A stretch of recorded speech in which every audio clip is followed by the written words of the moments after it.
At Art Nelson, you get to go first for closing remarks. Once again, thanks for everybody showing up. I think what's important to remember here, and we haven't talked about it much at all, is that it is against the Idaho Constitution to have heard that for more than a year. Their attorney in their last meeting told them that what they were doing was probably not right, but hadn't been taken to the Supreme Court yet. So they know what that they're incurring debt for more than a year. They know that they're incurring an awful lot of debt, and you can say that they have, if you want to say they have the $4.2 million, that doesn't include everything they have to put back in this building. Our basic premise is that we would build something that everyone can use and that wouldn't compete with any local businesses or programs. We would partner with the base and the school district, nonprofits, Parks and Rec, and if we built a building, it would be a big open building for everybody to use. Once again, thanks for coming out.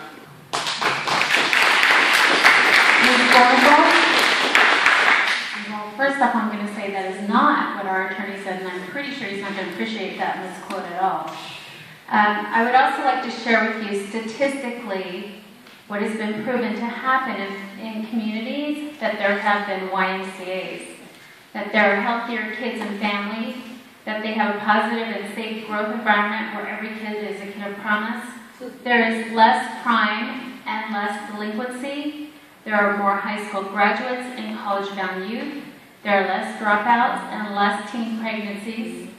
I also believe that in this community, it will become a more attractive place to live and raise a family. And I think it'll also be a quick place for our community, for people that are new to our community, to connect quickly with other families and other people. I think that it will benefit our retail businesses, and I think it'll benefit property owners, and I also think it'll help families stick around on the weekend.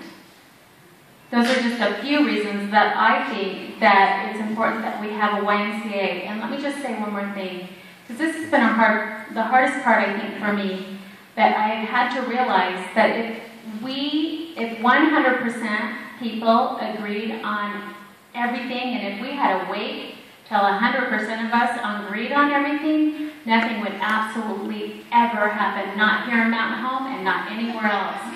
So we have to go with what we believe the majority thinks should happen.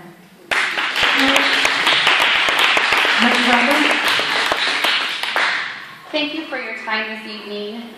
I too believe that a Y is a good choice for Mountain Home, and I believe that we can coexist. I don't look at the Y as a competition for local businesses. I believe it will boost business, it will inject energy, it will hopefully attract families to reside here and live here. And I believe that it will improve the quality of lives in my children, in your children, your grandchildren.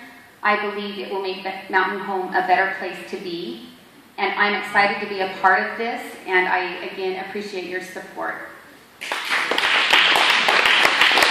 Ms. Mayne? Thank you. Well, thank you all for coming tonight and for sitting through this very long process with us and for taking the time to learn about this and to form your own opinions. You know, the democratic process is so important to us, all of us. And the fact that this was a process that started out many years ago with the Blue Ribbon Committee and Mayor Don Etter, and it was a community-based process to find out what we could do to provide something special for this community. It was voted on to, yes or no, create a recreation district. There were ideas about what it would involve, and a building with a pool seemed like what most people were wanting. But along the way, we have had very few opportunities to vote on important matters. One of them is we've never, ever voted on how much we were willing to be taxed for this.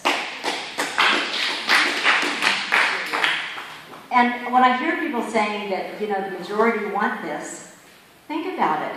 It's been 5 years since you had an opportunity to actually vote to put anyone on this board. And at that time, you voted for Jana Borgholthaus and Marcia Sellers. And we did not win. So we were not on the board, and that was your choice.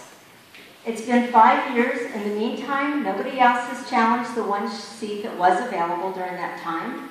And that was Molly Marsh. Molly's been on this board from the very beginning. She has devoted hours and hours and blood, sweat, and tears to this project.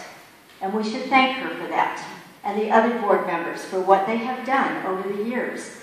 But the bottom line is, the board has decided to move forward with this building and let a contract committing this community to these tax dollars to what they have decided is what this community wants. Couldn't they have waited until after we had the election to be sure? November 3rd, go out and vote your conscience and get everybody you know to vote. And if you need a form so that if you aren't a registered voter, I have a bunch with me tonight. Thank you for your time.